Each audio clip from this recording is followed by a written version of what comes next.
നമസ്കാരം, ഞാൻ Santhosh Rajasekharan. Daily news അറിയേണ്ട വാർത്തകളിലേക്ക് സ്വാഗതം. ചൂരൽമല മുണ്ടക്കൈ ദുരിതബാധിതർക്കായി നിർമ്മിച്ച ടൗൺഷിപ്പ് വിഷുവിന് മുമ്പ് തന്നെ ലൈവ് ആകുമെന്ന് മുഖ്യമന്ത്രി പിണറായി വിജയൻ പ്രതീക്ഷ പ്രകടിപ്പിച്ചു.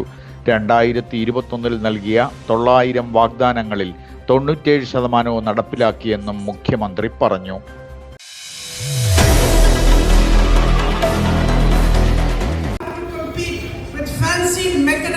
Massive farms of the US, and the US will put tariffs on our goods, but we will remove all the taxes from their goods when we import them into India. ഇന്ന് ഇന്ത്യയുടെ പ്രധാനമന്ത്രി ഇത്രയും വലിയ അവസരം ഉണ്ടാകുമ്പോൾ അത് ഇസ്രായേലിന്റെയും അമേരിക്കയുടെയും നേതൃത്വത്തിന് മുമ്പിൽ നമ്മുടെ ശിരസ്കരായി കീഴ്പ്പെട്ട് നിൽക്കുകയാണ്. അവിടെ അദ്ദേഹത്തിന് മേലുള്ള അഴിമതി കൊണ്ട്, അദ്ദേഹത്തിന്റെ എപ്സ്റ്റീൻ ഫയലിൽ അദ്ദേഹത്തിന്റെ പേരുള്ളത് കൊണ്ട് അദ്ദേഹം അമേരിക്കയ്ക്ക് കീഴ്പ്പെട്ട് നിൽക്കുകയാണ്. എന്താണ് അതിന് നൽകേണ്ടി വരുന്ന വില? നമ്മുടെ പാവപ്പെട്ട കർഷകർ ഇന്ന് അമേരിക്കയിലെ സാങ്കേതിക മികവുള്ള കർഷകരോട് ഇന്ന് മത്സരിക്കേണ്ടി വരികയാണ്. നമ്മൾ ഇന്ന് അമേരിക്കയുടെ 9 ലക്ഷം കോടിയുടെ ഉൽപ്പന്നങ്ങൾ നമ്മൾ വാങ്ങാൻ ഇന്ന് ആ കരാറിലൂടെ നിർബന്ധിതരായിരിക്കുകയാണ്. We the people of India are going to be forced to buy 9 lakh crores worth of American goods. നമ്മൾ ഇന്ന് ഈ രാജ്യത്തെ ജനങ്ങൾ ഇന്ന് നമ്മൾ നിർബന്ധിതരായിരിക്കുകയാണ്. ഇന്ത്യ അമേരിക്ക US ട്രേഡ് ഡീലിലൂടെ അമേരിക്കയ്ക്കും ഇസ്രായേലിനും മുന്നിൽ നമ്രശിരസ്കനായി നിൽക്കുന്ന പ്രധാനമന്ത്രിയെയാണ് നമുക്ക് കാണാൻ കഴിയുന്നതെന്ന് കോൺഗ്രസ് നേതാവ് പ്രിയങ്ക ഗാന്ധി ഏറനാട് നിയോജക മണ്ഡലം കൺവെൻഷൻ പ്രസംഗത്തിൽ അരീക്കോട് പറഞ്ഞു. അമേരിക്കയ്ക്കുള്ള 9 ലക്ഷം കോടിയുടെ ഉൽപ്പന്നങ്ങൾ വാങ്ങാൻ ഇതുകാരണം നമ്മൾ നിർബന്ധിതരായിരിക്കുകയാണെന്നും അവർ പറഞ്ഞു. ഏറനാട് നിയോജക മണ്ഡലം UDF സ്ഥാനാർത്ഥി PK ബഷീർ, രാജു P നായർ, ജില്ലാ കോൺഗ്രസ് ഭാരവാഹികൾ എന്നിവരുൾപ്പെടെയുള്ള നേതാക്കൾ വേദിയിലുണ്ടായിരുന്നു. കണ്ണൂർ, നിലമ്പൂർ, വണ്ടൂർ, തവന്നൂർ, ഏറനാട്, തിരുവമ്പാടി നിയോജക മണ്ഡലങ്ങളിലാണ് പ്രിയങ്ക ഗാന്ധി വൻ ജനാവലിയെ അഭിസംബോധന ചെയ്തത്. Aneesh Areekode, daily news.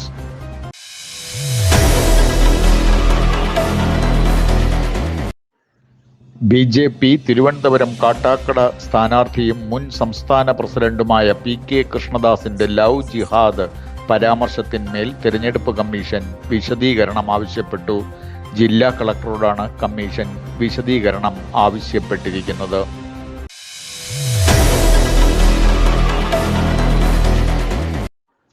പുതൃക്ക പഞ്ചായത്ത് പ്രസിഡന്റും 2020 നേതാവുമായ പൂജ ജോമോൻ പ്രസിഡന്റ് സ്ഥാനവും 2020 അംഗത്വവും രാജിവെച്ചു. NDAയിലേക്ക് 2020 പോയതിൽ പ്രതിഷേധിച്ചാണ് പൂജയുടെ രാജി.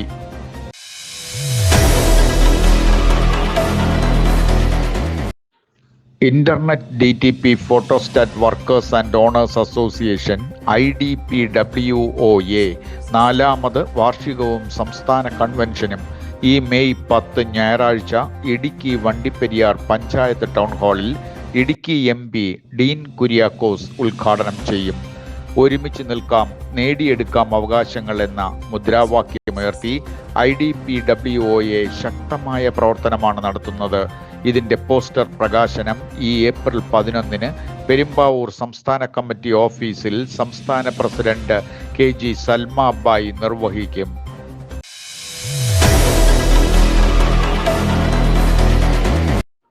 സംസ്ഥാന ഗവൺമെന്റ് പുറത്തിറക്കിയ പ്രോഗ്രസ് റിപ്പോർട്ട് പച്ചക്കള്ളമെന്ന് പ്രതിപക്ഷ നേതാവ് VD സതീശൻ. വാസ്തവത്തിൽ കേരളത്തിൽ വികസനമൊന്നും ഉണ്ടായിട്ടില്ല എന്നും VD സതീശൻ പറഞ്ഞു.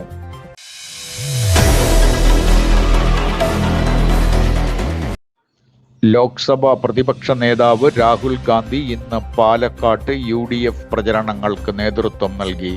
വൈകുന്നേരം മേഴ്സി കോളേജ് ഗ്രൗണ്ടിൽ ഹെലികോപ്റ്ററിൽ വന്നിറങ്ങിയ അദ്ദേഹം കോട്ട മൈതാനത്ത് UDF സ്ഥാനാർത്ഥികളുമൊത്ത് വേദിയിലെത്തി.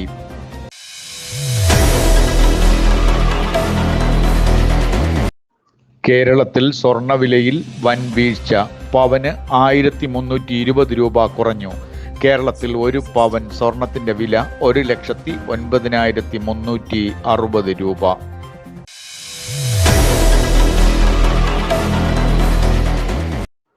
വിൽപ്പന വർദ്ധിച്ചതോടെ LPG ഡീലർ പോയിന്റിലേക്ക് 5 കിലോഗ്രാം ചോട്ടു സിലിണ്ടറുകൾ എത്തിക്കാനുള്ള നടപടികൾ വേഗത്തിലാക്കി കേന്ദ്ര ഗവൺമെന്റ്. മാർച്ച് 23 മുതൽ രാജ്യത്ത് 6.6 ലക്ഷം സിലിണ്ടറുകൾ വിറ്റഴിച്ചതായി കേന്ദ്ര പെട്രോളിയം മന്ത്രാലയം പറഞ്ഞു.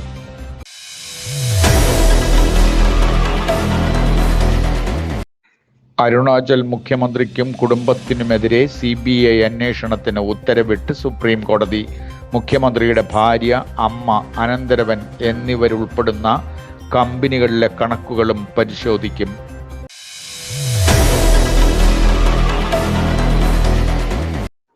ഇറാന്റെ റവല്യൂഷണറി ഗാർഡ്സിന്റെ ഇന്റലിജൻസ് തലവൻ മജീദ് ഖദേമി ഇസ്രായേൽ US വ്യോമാക്രമണത്തിൽ ഇന്ന് രാവിലെ കൊല്ലപ്പെട്ടതായി ഇറാൻ സ്ഥിരീകരിച്ചു.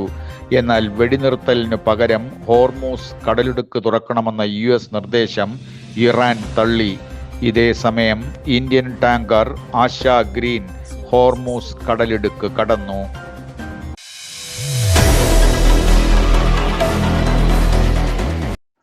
ഓപ്പറേഷൻ സിന്ദൂർ നടന്നപ്പോൾ പാകിസ്ഥാൻ പ്രചരിപ്പിച്ച രാജ്യവിരുദ്ധ വസ്തുതകൾ കോൺഗ്രസ് ഏറ്റുപറയുകയായിരുന്നു എന്ന് പ്രധാനമന്ത്രി നരേന്ദ്രമോദി. അസമിലെ ബർപേട്ടയിൽ നടന്ന തെരഞ്ഞെടുപ്പ് റാലിയിൽ സംസാരിക്കുകയായിരുന്നു അദ്ദേഹം.